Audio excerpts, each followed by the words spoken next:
ത്രിയേക ദൈവത്തിൻ്റെ തിരുനാമത്തിന് മഹത്വമുണ്ടാകട്ടെ. കർത്താൽ പ്രിയ സഹോദരങ്ങളെ, ബൈബിൾ ക്രൗൺ പ്രതിദിന പ്രശ്നോത്തരിയിലേക്ക് നിങ്ങളെല്ലാവരെയും കർത്തൃനാമത്തിൽ സ്വാഗതം ചെയ്യുന്നു. നമ്മുടെ ഇന്നലത്തെ ചോദ്യം, ഇസ്രായേൽ മക്കൾ തങ്ങളെ ഞെരുക്കുന്ന ശത്രുക്കൾക്കെതിരെ യുദ്ധത്തിന് പുറപ്പെടുമ്പോൾ തങ്ങളുടെ സ്ഥലത്ത് നിന്ന് എന്ത് ചെയ്യണമെന്നാണ് യഹോവ കൽപ്പിച്ചത്? ഉത്തരം, ഗംഭീരധ്വനിയായി കാഹളം ഊതണം. സംഖ്യാപുസ്തകം 10-ാം അധ്യായം 9-ാം വാക്യം. ഇന്നലത്തെ വിജയി.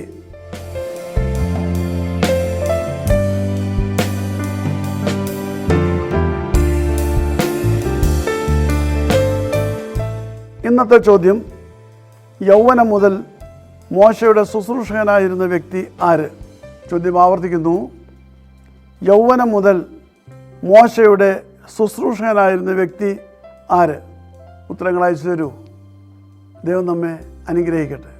താഴെ കൊടുത്തിരിക്കുന്ന വാട്സാപ്പ് നമ്പറിൽ നിങ്ങളുടെ ഉത്തരങ്ങൾ അയയ്ക്കുക.